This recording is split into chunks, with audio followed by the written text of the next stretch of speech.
What up, Capers? It's Chad, the resident movie nerd here. Yeah. And who do I got with me? Martin, hey, we've never done this. How do you do this? Like, how do you come second? You say your name. Wait, is this the first time you didn't say name. that part? Yeah. Oh wow. Okay, we're switching it up. You never know. Yeah, we brand new today. Shoot. Rip the tag off our back. We're still new coats. Yeah. Martin, the thought junkie. Oh, you got Chris, the film school dropout. Yeah. What's new, guys? What's going on? Nothing much, man. It's just long day today. I've been looking forward to getting down and doing the podcast with you guys. Yep. I'm excited. I know we're supposed to talk about this later, but I just can't hold it in. 527 followers. Yeah. Wow. Wait, 527. 527. Yeah. Guys. Okay. Yeah, and still counting. So by the time you hear it, it might be 529. We might have 7,000 followers next week. Thanks, Capers. Now, is this what's this on Instagram? Yeah. Yeah, that's on Okay. Instagram. Cool. Just checking. Instagram's cool now. I mean, we have followers on Twitter I too, don't know. but you know. I'm not up on the social media stuff. Got any LinkedIn followers? I got lots. What do we Caper got? of the week What next? are we drinking, Martin? Well, guys, this has been the first time I've done Beer of the Week in a little bit. I had fun doing this. I went over to Vendome Liquors again. If you probably would have seen my little Instagram story that I did a few weeks ago, but Oh, dang. this is the brewery, Bruery, local red oaked American red ale, but I got it because it's a rare red ale, and the can's red, and a rare red ale just reminded me of blood, which fit. Blood. Um, This movie. we have a very character who has a very rare, not necessarily disease per se, but a rare condition. He's the only one like that, right? There's no other daywalkers out there? No? Yeah. No, not exactly like him. Yeah. And vampires and blood and it fits. It fits Yeah. for sure. Yeah, it's cool. It's like it's red, Well, I mean, but it it's should like be. it's the shapes of leaves and flowers. Yeah, it's red. That's hitting the hammer. That's hitting the hammer right on the stake. Let's try this out. Let's open up these cans. 6.9%. Oh, six. Ooh, Oh. Let's see. So hey, Ooh, listen smells to good. that 20 minutes in. It's gonna get a little Ooh, saucy. Yeah. Ooh, that's hoppy. I like it. Oh, it's hoppy. I like Let's it. see It's what good this tastes stuff. like. I feel like I want to go play hopscotch. Dang. Sure. I can feel the hops jumping out of the can before my mouth even gets on it. I know Oh, that yeah? sounds That's weird. hoppy. Sounds weird, but it's This just can weird. is basically jumping around on the table. It's so hoppy. Oh. It was the brewery. It's canned by the brewery in Placentia. Is that how you say it? Placentia. Placentia, Placentia. California. So There's a placenta, California. Oh, okay. There's Oh, an all right. Oh, nice. So wait, what am I drinking? That's what I'm tasting? California red. beers are Ugh. awesome. I love California beers. All right, Chris, who's our caper of the week? Oh, funny you should ask. No, we got. Not like we rehearsed at all. We are. No, we got our caper of the week. I want to send a good shout out to Bumblebutt Podcast. It's a whole nother podcast showing podcast love it's right the first here. time we've done Bumblebutt that. That's Podcast. awesome. Yeah. Yeah, Love. they do crime and comedy. So yeah, crime and comedy. That's the podcast. That's the kind of stuff they do. Weekly podcast, kind of like we do a weekly podcast. Except we don't have any crime or comedy. So. Oh yeah, well sometimes it's funny. Well, because they're laughing at us. Oh yeah. They're not laughing with us. Thank you for the love, guys. Yeah, thanks. I remember personally messaging you guys before, and we've had conversations back and forth. And maybe one day there's a little bit of a collaboration we can do. Crossover. Ooh. Oh yeah. Ooh Any yeah. comedic crime superhero movies? I don't know. We'll figure it Well, out. there was a crime one we did, Watchmen. That's true. I guess we missed the boat on There's that. some more comedic ones. We'll find We'll the find perfect. yeah. We'll find the perfect one to collaborate on. Maybe Oh, Dick that'd be Tracy. Martin, tell us about our featured movie today. Ooh, Blade 2. Oh, man. Blade 2. I think I saw this. I was in high school. Blade 2 reminds me of X2. I feel like it just took the series to a whole nother level. And I just remember watching the fight scenes and seeing stuff that I'd never seen before in cinema with some of the camera choices Guillermo chose. Like I remember some of the camera going in circles in the air with the characters as they do like flips and stuff like that. And 2002. This is the same year as what, Matrix 2? No, this was the year before the Matrix sequels. Those were both 03. 2002 wow. was Star Wars: Attack of the Clones, Chicago. Too Fast, So Too Furious. this one spawned Matrix then, because this is one of those action martial arts films. Yeah. Matrix came out to be kind of like the ultimate mashup of martial arts and Yeah. sci-fi. Yeah. So Blade came before the first Matrix. No. Right? Oh, Didn't it? yes. The first Blade was the year before the first Matrix. This Blade is the year before the two Matrix sequels. Wow. So Wesley Snipes has been doing it for a while himself. With the spandex and the karate and the sunglasses. Yeah. He's like the Black Neo. Oh. Yeah. Oh yeah. man! Oh, I think Neo stole his style. I don't know. Ooh, that's true. Keanu. Wow. We'll have to tag Wesley on this. Interesting. Yeah, no. Okay. Anyways, we're ready to get this thing started? We'll start this go. bad boy up. Let's I'm do waiting it. to see We're this starting Blade in too. 5, 4, 3, 2, Capers. 1. Gotcha. Well, here we go. Here we go. Oh, I love the red New Line logo. It's Yeah, sick. this is original because they don't usually it's not usually a red, but it's red for this one for their blood and our beer apparently. So, Oh, yeah, but it because fits. of the vampires, but the New Line Cinema wasn't on the red background. So they filmed this movie in like the Czech Republic, I believe. So I think all these outdoor street scenes were all filmed Yeah, if you over there in remember. Prague. If you remember where he left off with Blade in the last one, out in Europe, traveling the country, hunting down, and this is where we pick up at. So I mean- we're in Prague now. Yes. This reminds me of like Underworld. I get that Underworld feel. Oh yeah. Underworld was all like Europe and Eastern Europe or or something like that, right? Yeah. Yeah. That old world vampire kind of thing.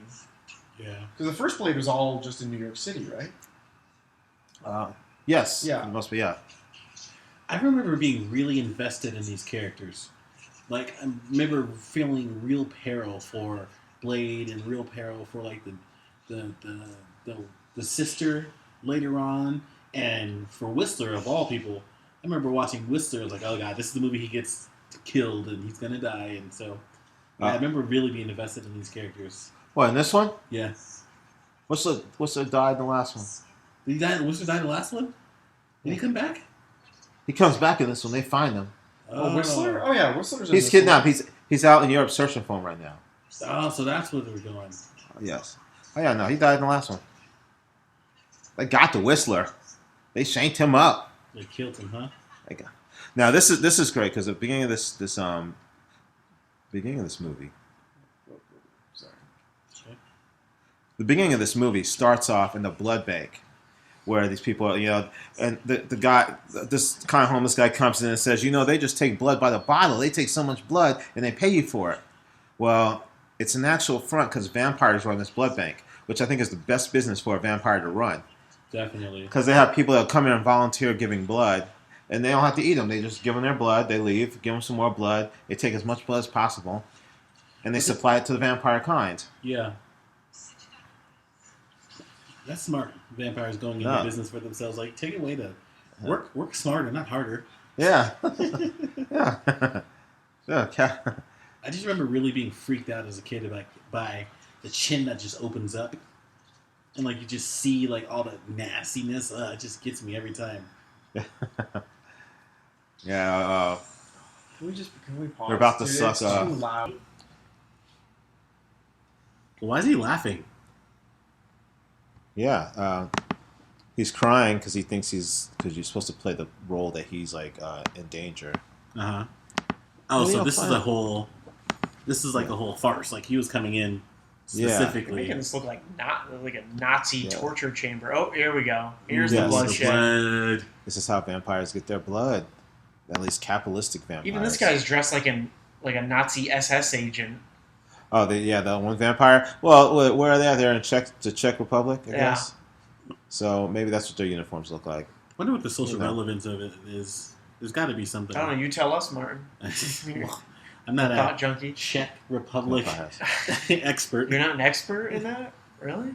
He hates vampires. It's cool because like you automatically understand he's different than a Ooh. vampire. Like, Oh, And so, hey, Stinks. is he technically a good guy? You don't know. It's this his name's Nomak. nice. Into the title sequence. Here we go. this is so 2000s too. Like the synth. Yeah. This is really cool. It's the styles and music. In this film, it's just I love it. it's a nice quick explanation of the last movie in case you didn't see it. Yep. A little previously on Blade. Right. Pretty much. Yes, 2002. Man, this movie's 17 years old. It's crazy. Wow.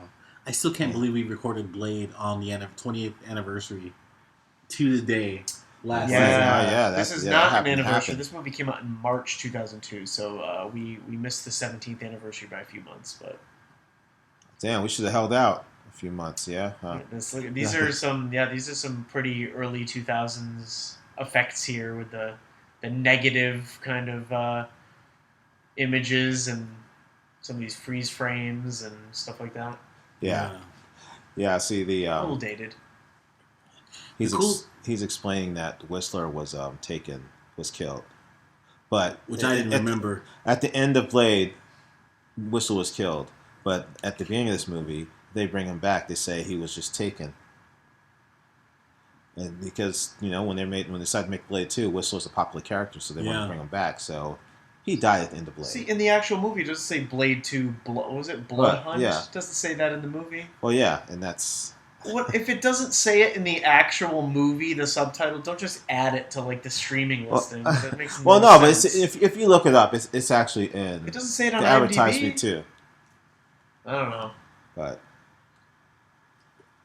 Ooh, that's badass.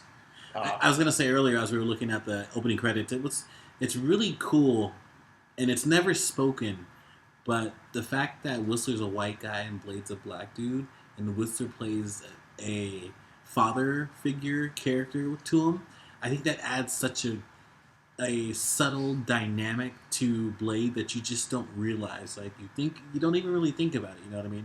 no, I feel. Well, no, I felt like Whistler. I didn't feel like that too. I felt like Whistler was, he was this guy who saw him as a young man, as a vampire, but he knew he was half human, so he decided to help because he could. Right.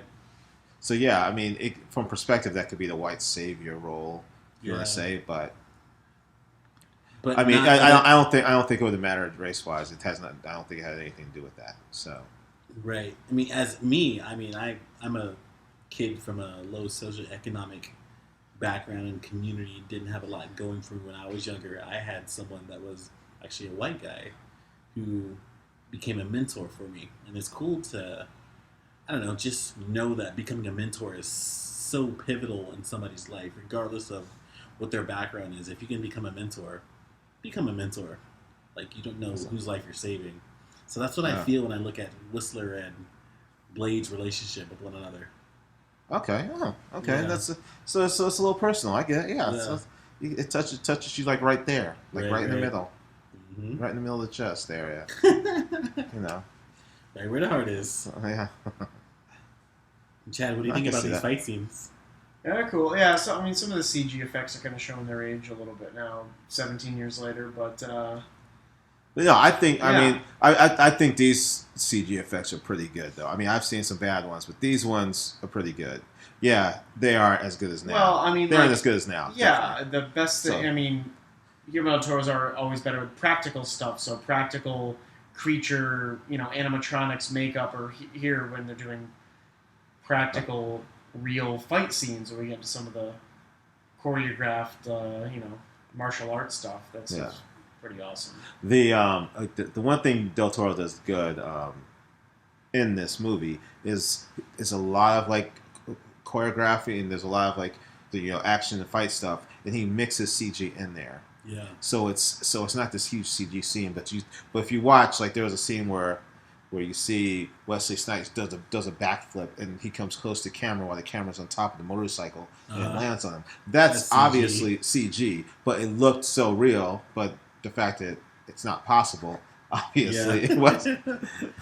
I feel like we've gotten to the But- point in cinema now these days that we look at stuff like crashes on motorcycles. Like you think back to what Tom Cruise is doing in his films, and Oh yeah. a lot of that stuff is high practicality mixed with a little bit of CG here and there. But it's just like it feels like at some point we're doing a lot of these stunts.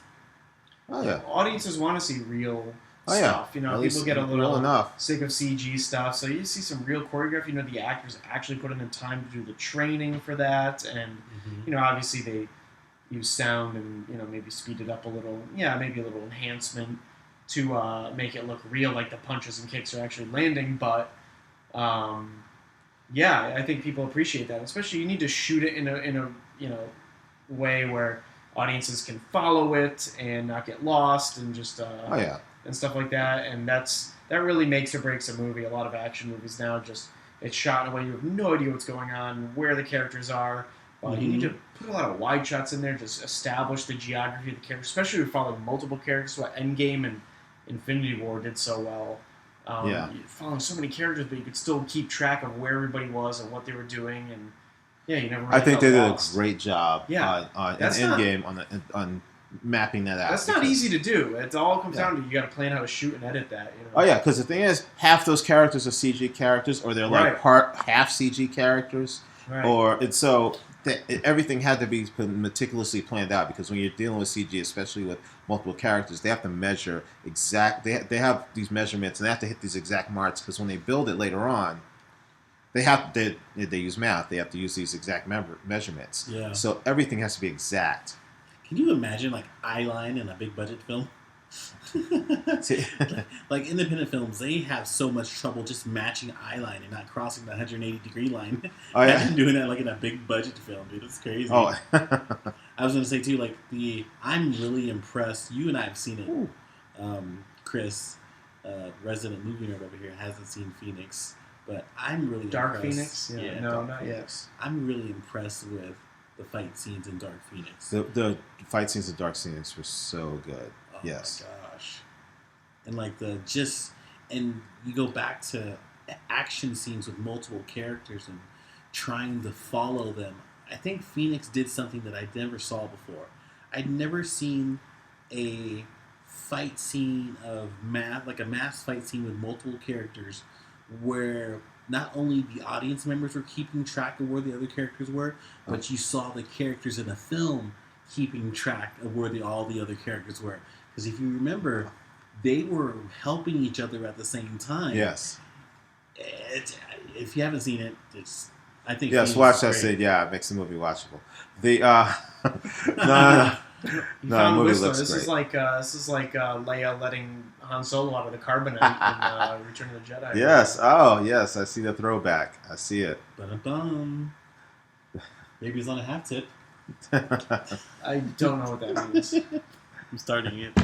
So we thought Whistler died in the first movie. No, because Whistler did die in the first movie. They just decided to bring him back for this one. Okay. This is one of those resurrection. This is almost like the Matrix. He was hooked up to all the tubes and stuff, kind of in the goo, the red goo. The goo. except for he was getting blood sucked out of him like a battery, which is like the Matrix. Oh, exactly. Batteries. Shoot, look at that. Yep. These 2000 films are so predictable. Yeah, he was going to actually stake him if he was a vampire, but he almost killed him right there. Yeah, he saw a hand in the stake. He's like, if he's a vampire about to bite him, buy Whistler. Right, Whistler or Blade's like MO is killing vampires, right? Oh, well, Whistler's yeah. a vampire. Would Blade? Do you think he would have done it? Huh? He would have had to. He would have had to. Yeah. Because he would have tried to bite him. Right. So this is probably a throwback. This is probably a reversal. What Whistler's going through is probably what Blade was going through. Mm-hmm. Whistler found him. Yeah, and that's probably why they showed that scene before, and they're going to show more stuff. But when they showed the scene at the beginning when they were doing the the previously on for this movie, they showed the scene where you see Blade as a kid and Whistler like holding them as he has these fangs hanging out. Yeah.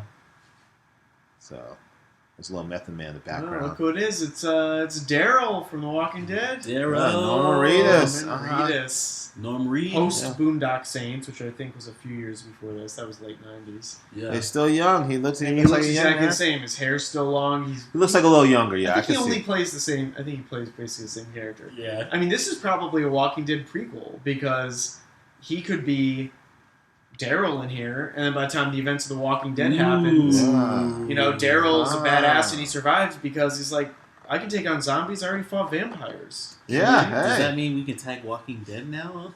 And Yeah. zombies and Let's do it. vampires and oh my. Let's do a tag Norman Reedus in this. Yes. Yeah, that's cool. I love going back and watching old movies and seeing stars. Oh, people that recognizing became people is the stars. best. Oh, that's great. Oh yeah. No, that time I saw Judy Greer. Oh, my bad. Judy Greer was not in X-Men. Not in X-Men. Apparently, Judy Greer Throwback was not to- an X-Men. Throwback to season 1, like episode what? That must have been like episode That's 4. near the beginning somewhere. It's really good. Yeah. The order got switched around Greer there. Gate. Greer Gate, I love it. We need to tag Judy Greer, let her know that what she means to us. Chris, has anything been anybody's fault yet? Not yet. Something's been Not somebody's fault, but Not There'll yet. be You something know, more we're only obvious. like 8 minutes in, so you know. that's it. Oh, God. So no, but yeah, I'm pretty sure someone's gonna be messing up. Well, the Capers actually voted for this film. The next film was in our timeline of the films that we're going to be doing. Green Lantern was actually next. You The know, I'm Capers- glad. I've never seen Green Lantern. It looks terrible. Actually, I wanted to see Green Lantern. I wanted to do Green Lantern. So you're disappointed in the Capers for I mean, choosing Green I'm not Lantern. saying I do like Blade 2, but I really wanted to go in. When we do Green Lantern, we'll probably do it next. When we do Green Lantern, I actually don't quote me. I don't know what we're doing next. What if we bring it to the Capers again? They're going to have to choose between Green Lantern and the Dark Knight. Oh, don't let them Nobody's choose gonna that. vote. Why would anybody vote for Green No, Lantern? they're gonna vote Because Capers, you'll be judged if you choose the Dark Knight. Although I mean, I- choose the you Green know what? Lantern over Dark Knight. But I want to see. I want to actually talk about the Green I'm- Lantern. I lied. It's the Thor: The Dark World is next.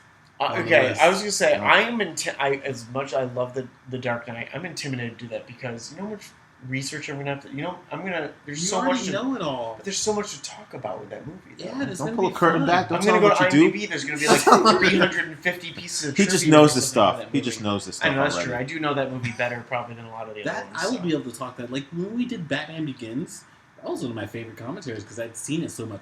When we did Watchmen, I was so amped up to do. Honestly, Watchmen 'cause I'd like seen Dark it so Knight, many I'm just gonna times. want to watch the movie. No, you're not. You're gonna Yeah. talk about it. I know, You're gonna it's true, geek I out will. about it the I will. whole time. No. I will. Oh, we'll talk No. about our experiences. Yeah, seeing it in the theater, which I did not see this movie. I don't think I saw any of the Blade movies in the theater. Yeah, Yeah. I didn't either. No, I saw Right. Blade 3.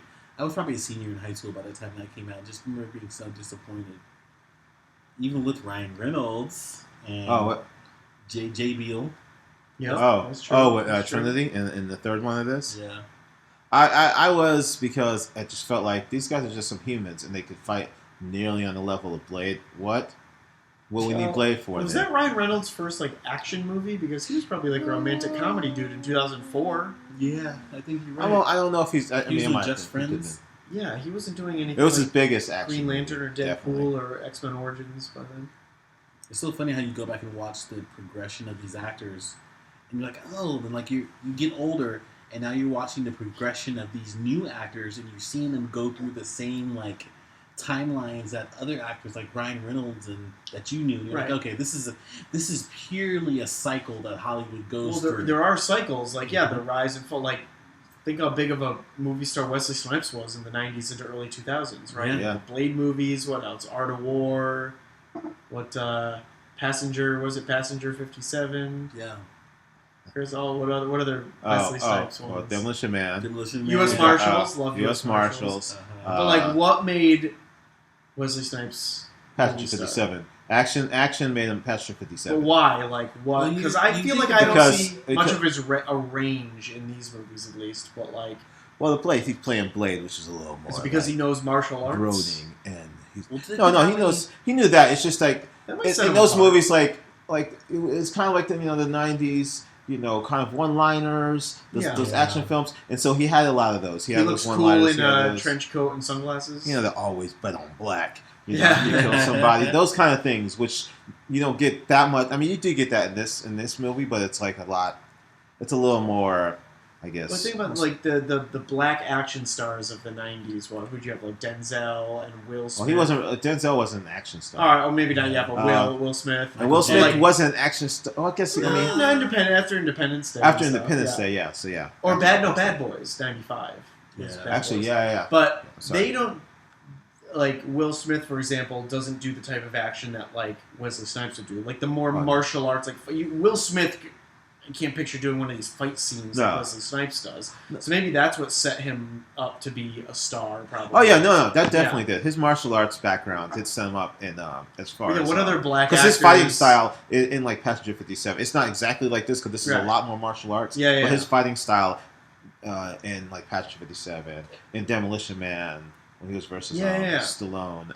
What other black actors do you think have that skill set? Michael Jai White. Michael Jai White. Spawn. Right? Yeah. He did Spawn, and then he didn't do that much. He did a bunch of lower budget stuff.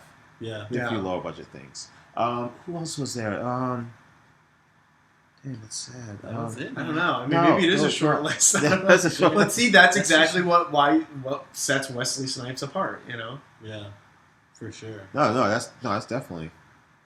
Now this is the Guillermo del Toro color palette right here, blue and orange. And see this stuff. This is obviously CG, but it just looks so natural and so real because it's simple. But you watch any Guillermo del Toro movie, there's always a scene. There's scenes just lit by a blue light on one side and an orange light on the other side, which I love. It's a really cool look. And there's a little bit of and it's still fun.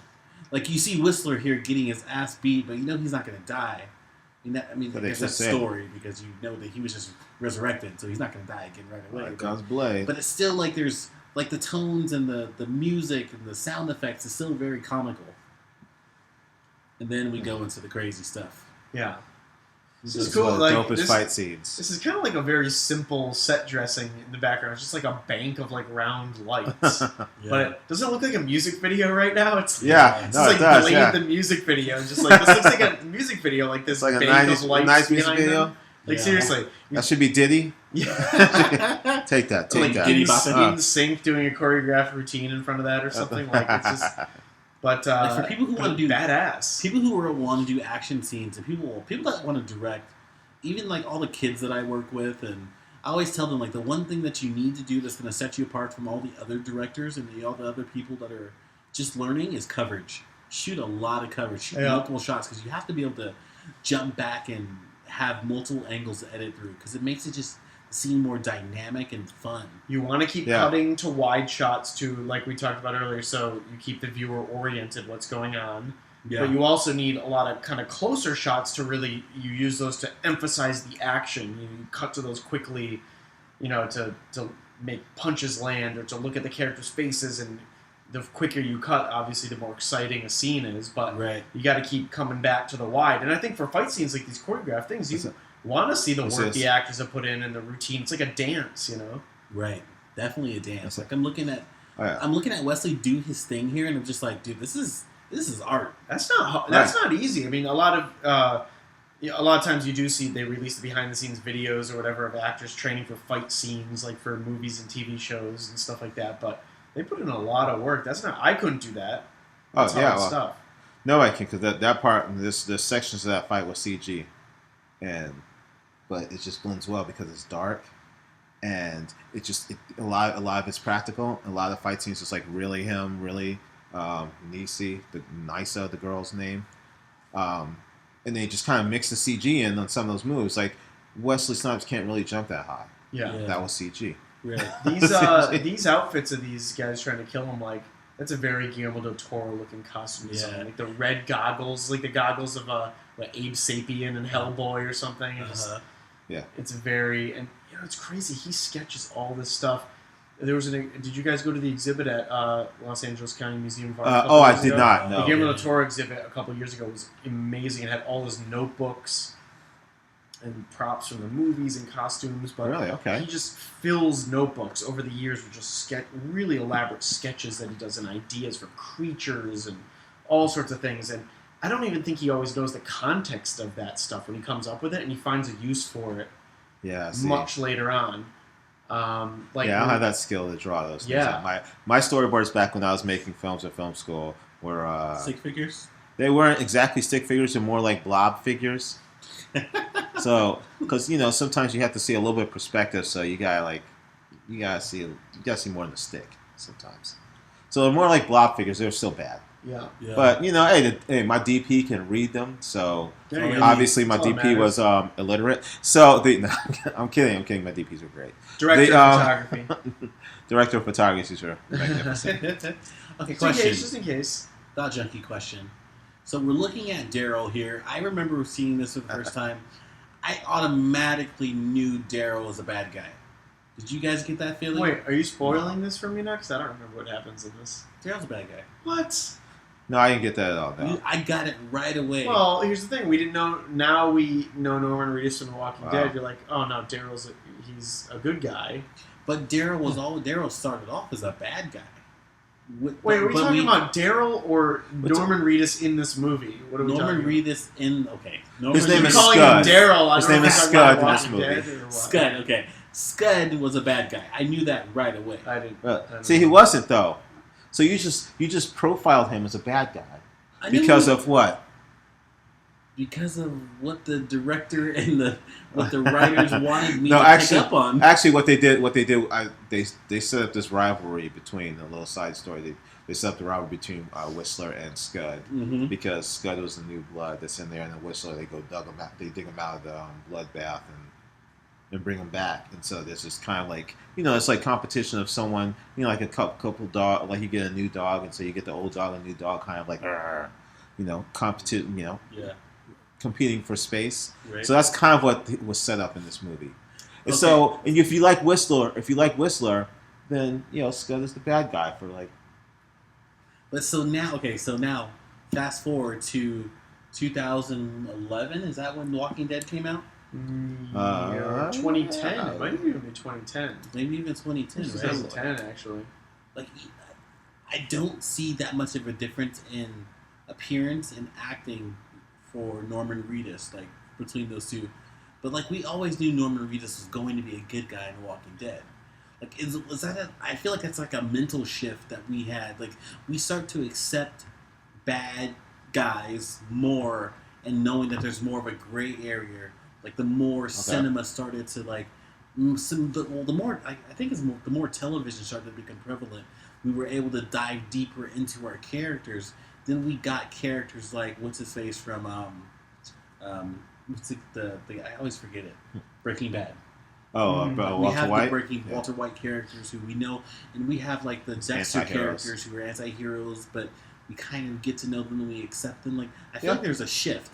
In me watching Norman Reedus here, I feel like that shift is evident. Can I just point something out real quick? This blonde guy with the glasses talking, I think his voice was completely dubbed over. I think it was the actor had a really thick Czech accent that couldn't be understood. You notice they're really cutting around every. Chris, you're an editor. They're cutting around every time he talks, and it sounds really dubbed.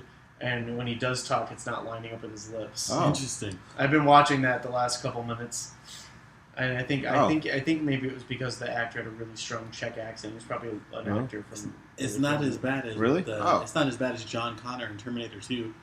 You ever watch that? Like, Oh, yeah. Because I guess he went through puberty. His voice was changing or something. Oh, that's right. Yeah. That was insane. I do remember hearing that. Yeah. Mm-hmm. I think like we. Martin, did you want your hair cut like Never. Wesley Snipes like blade there with That is the horns? meanest widow peak I've ever seen. But he got the cool like sharp like things on the side too. That's true. Do you think that a lot of like no sideburn like cuts above the side? This guy. Yeah. Yeah, he looks like. Okay, that wasn't as bad right there, but there were previous shots where it was Oh yeah, no, really looks clear. They were cutting around whenever he spoke. Yeah, that guy. He looks like he should. That be, happens. Sometimes you get to the editor and you're like, "Oh, this isn't good. We gotta fix this." Yeah. I'm editing a video right now with a lav mic that I did, and I was just like, "Oh God, can I just do ADR?" Because we were doing like football and movement, and like he's talking as he's throwing the football, and it's just like, oh.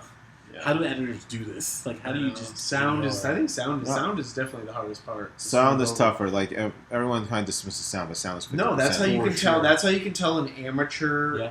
more amateur production from a professional production. Yeah. Because you can edit video and now with the even at home editing programs, the transitions, the graphics, everything iPhone. can look top notch. The quality. Yeah. Yeah. But if you don't get the sound, you can. And this always happened in the movies I used to make. Oh, but in college, I didn't know it. You can hear when you cut from one shot to another. If you hear a difference in the sound all of a sudden, Yeah. or if like the dialogue isn't crisp and like that's how you can instantly tell it's a more amateur production. Yeah, no, sound honestly. I always. learned this in film school is more. They said that like you could have like the most beautifully shot movie, and if the sound isn't great, it'll seem like a cheap movie. Yep. But you could have Exactly. you can have a Blair Witch product or whatever like found footage kind of movie. And it has perfect sound. It'll still come off. That like is the professional, perfect even though it's shot analogy. like You crap. have all these video, basically shot Yeah. with video camera movies like Blair Witch, Paranormal Activity, any of that stuff. found footage stuff that's like Right. all over. Nobody the place. cares about the video.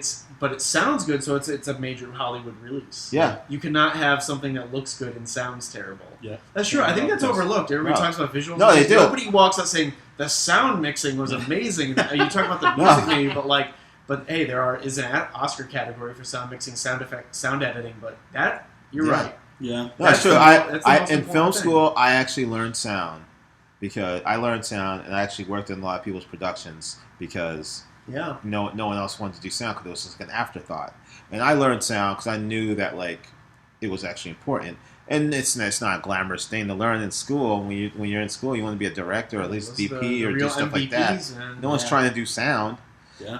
But the thing is, if your sound don't sound good, your No. movie's gonna look like it's gonna come off amateur. You're so right. Dang. No, so what you're saying, if you have a $2,000 budget, make sure Put it towards- $1,300 of that goes to sound. Pay a sound mixer, sound editor, sound recorders. Yeah, but it's just like, but I mean, on productions, it's being like thinking about this like the listening to like air conditioning or refrigerator and stuff like that, listening to the outside sounds.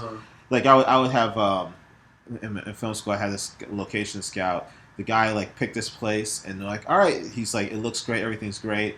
We get there, and it's right next to a freeway. Oh. He's not thinking about the sound. He's just like, Yeah. oh, it's a park. It seems good. It's literally right next to a freeway. You hear traffic, but in his head, it's just kind of blended in, and he's looking at visuals. Martin, how many shoots have you been on where you gotta pause everything because a plane or a helicopter flies over? Dude, we were Or just like shooting a at my car alarm goes off and like you're gonna hold for sound. That happens all we were the just time. shooting at my house last All- month, especially for, in LA. for my job, and we're right over the Burbank Airport. Like that's one of the reasons why Oh, your we're not- house is under. And Martin's house is like Yeah. under the flight path of the Burbank Airport. So it's pretty Every loud. 15 minutes we were stopping. It's pretty loud. Yeah, Is that why we don't record there? That's why we don't record at Martin's house. Yeah, so we that's don't true. record in the studio. That's true. It's but no, it's a common thing because LA is very loud. So I just want to point out too. There's isn't Victor? Who was the Lycan, the hybrid, and the second Underworld? Marcus, right? Oh, I We think have so. Marcus right there, I think. We also have Vincent from Fast and the Furious. Yes, before, that's we true. have That's Ron Vincent. Perlman. Yes. Ron Perlman here played Hellboy later for Guillermo del Toro.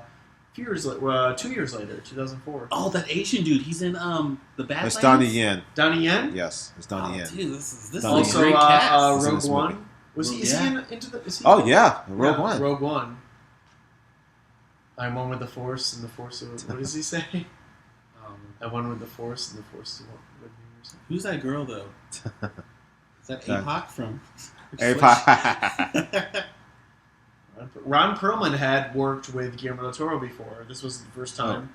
9 years earlier, he was in Kronos, which I think is like a Spanish language movie. So I don't know how Ron Perlman. I watched it a while back. 9 years after what? Before this, 1993.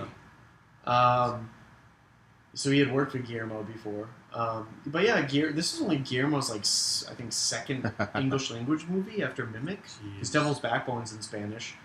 So that's why I don't know, that's going to be hard. I don't know how fluent. I mean, Guillermo del Toro's pretty fluent now. I mean, he has a pretty thick accent when he speaks and stuff, but I mean, it's got to be a challenge when you're kind of a newer director and you're going to direct a movie in a foreign language. And Yeah. I don't know. That's gonna be Yeah. a challenge for sure. Right. For me, it's like it's cool because I got my start in the film industry after film school by managing film festivals.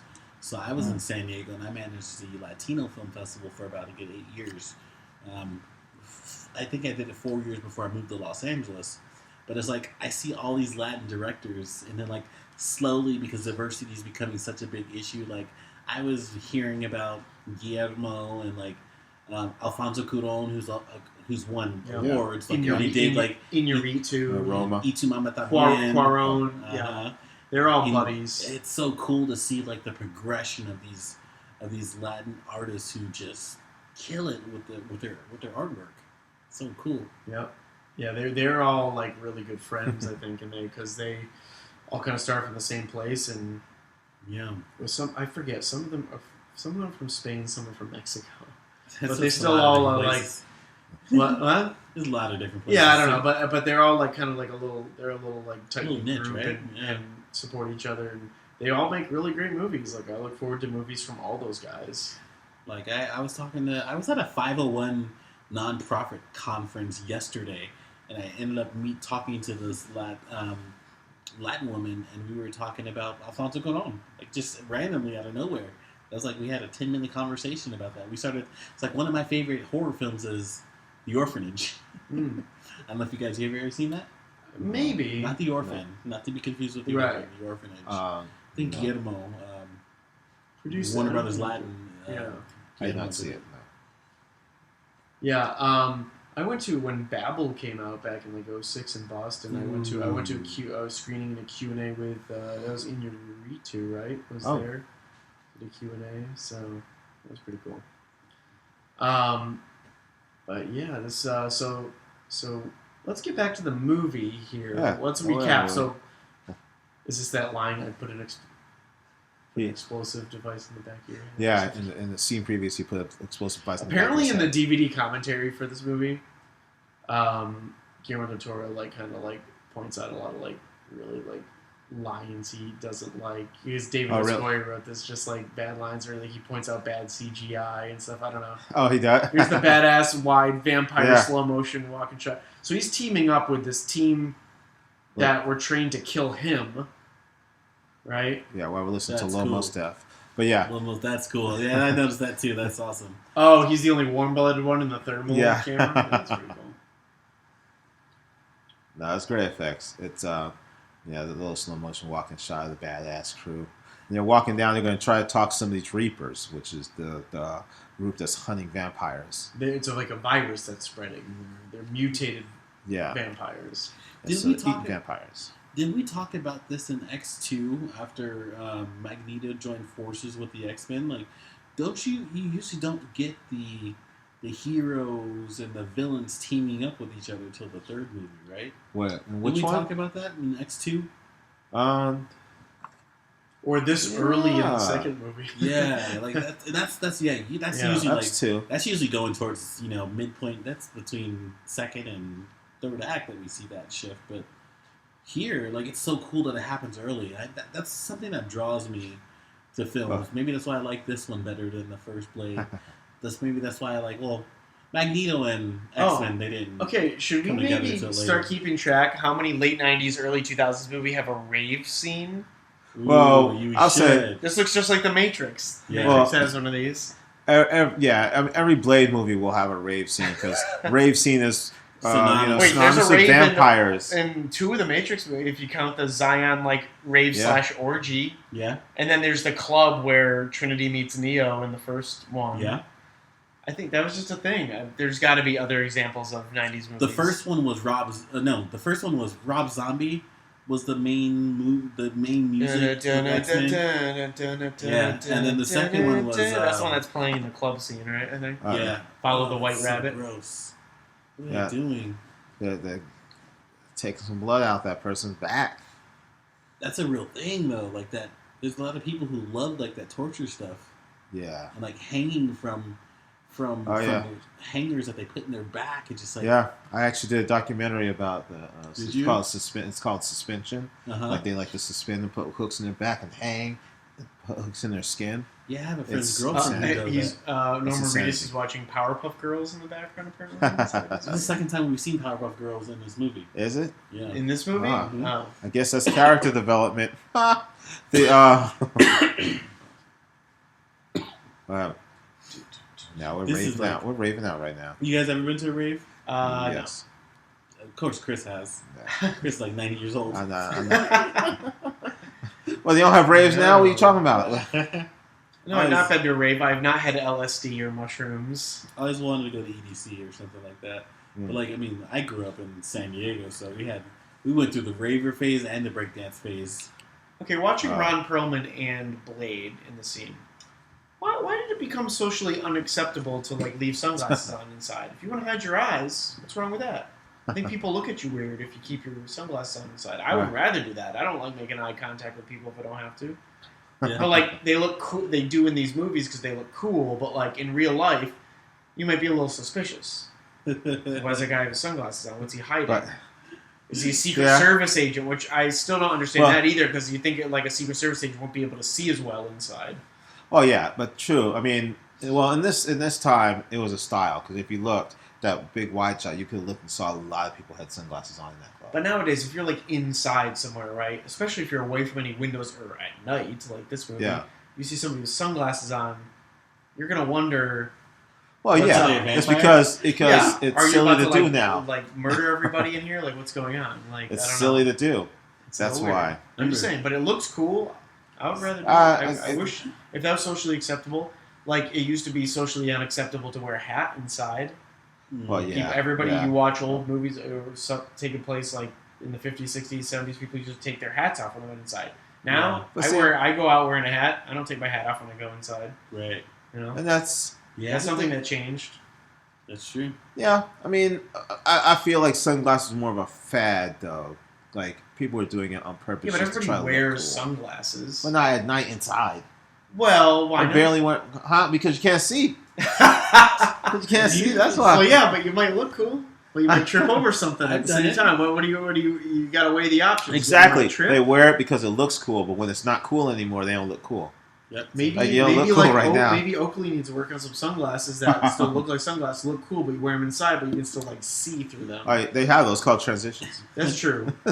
That's true. But they transition the outside so they look cool, opaque sunglasses to everybody else, but on the inside you can still see clearly. Right. Right? No, actually, yeah, because That makes Dave, no Dave sense. Chappelle. No, No, I'll say Dave whatsoever. Chappelle wears these glasses that are like lightly shaded. Yeah. Like his lenses are kind of like lightly shaded. I So he only wears like, them. He wears them inside. yeah, I only like sunglasses where you just can't see my eyes. I don't See- I don't need anybody looking at where I'm looking.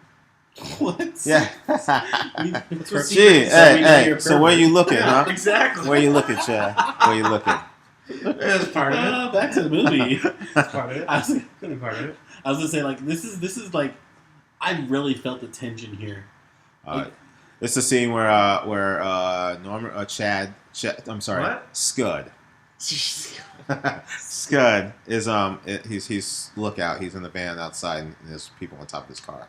When I say people, I mean reapers. Oh, that's the name of those things. Oh yeah, no, they're Those reapers. reapers are scary as hell. Oh yeah, because you can't kill Oh, them. of course, the rain starts. That's when things get dramatic. Any movie, so as soon as it starts raining, like shit's about to go down. That was a great Oh, cut. yeah. Jurassic on Park, purpose. Yeah. Yeah. Yeah. That was a great cut. Did you see that? Oh, Cut from like the top of the car. They were booming up to the girl here Yeah. climbing. That was really cool. yeah. There's like Oh, it's you can create stories with editing. Like I always Oh, yeah. talk about like there's 3 phases of production. There's the writing phase where that's when you get your story together. There's the production phase where you can literally change the intent of the story. Then there's the editing phase. Those are like 3 levels where you can change a story radically. Yeah. Well, I'll say this too, because this is obviously very meticulous and very planned out. Because yes, there's a lot of editing, but this editing was planned on set. Right. These shots are moving, and they move into each other, so they edit right into each other. That has to be planned. Yeah. I mean, if as an editor, I'll get shots, and there'll just be some shots, and I'll have to make it look cool. Like static shots. And you're Right. Like, okay, I gotta do And so you something. gotta work them in and kind of make it look smooth. Which I can because I'm a professional. But the but like stuff like this, like stuff like in this film with it's a lot of directorial stuff that was planned. That this is supposed to go into this. The shots are moving. The shots moving up. They're supposed to cut to this scene where she's going up in the ladder. That's all planned out. Oh yeah, you have to plan it. That's all planned out before. And that's what I mean, and that comes with time, of course. Oh yeah, because like directors have different styles, and like they do like some like to pre-plan meticulously. Some like to like get the basics and then make the stuff happen on set. It's it's a good idea to plan stuff ahead of time and storyboard, which a lot of directors do, because once you get on set, you have like hundreds of people standing around waiting for you. Right. And you have a very tight schedule and tight budget to deal with. It's just good to know what you're gonna do, because especially for like younger or less experienced directors, you know how overwhelming that probably is. Oh no, and for some of these directors who get nowadays, it's a common thing for these directors to come from these little indie movies, and get, and then all of a sudden be thrown. Oh, here's a $200 million plus movie, like John Watts, or or Mark Webb, or these guys are chosen from indie movies to do Spider-Man movies, and Colin Trevorrow, some Ryan little Johnson's movie, doing Star Wars. Ryan Johnson, exactly. Yeah, that must be crazy. I was watching an interview with the Russo brothers, who went from really small movies, and all of a sudden. And then to TV, and then all of a sudden, like getting given like Captain America, Winter Soldier, like it's crazy.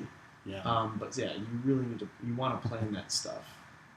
Makes everything run more smoothly. So the looks of these vampires, are like kind of the marbled skin. I guess that was inspired by Nosferatu. Yeah. Like the old silent film vampire.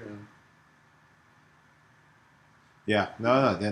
You can see that. You see with the ears and their skin and the veins and their eyes. Very Nosferatu. Yeah, and that's the original. I guess Dracula kind of is the original vampire. Nosferatu is probably maybe been made into a movie before Dracula was even. There are probably some silent versions of Dracula out there. Everybody's familiar with the 1930s Bela Lugosi version, but. It's like, they're using all the weapons that Blade and Whistler and Scud made for them, and they're not working on these Reapers. Thanks for listening to our Blade 2 Cape Seat Free audio commentary. Tune in next time for part 2 of Blade 2.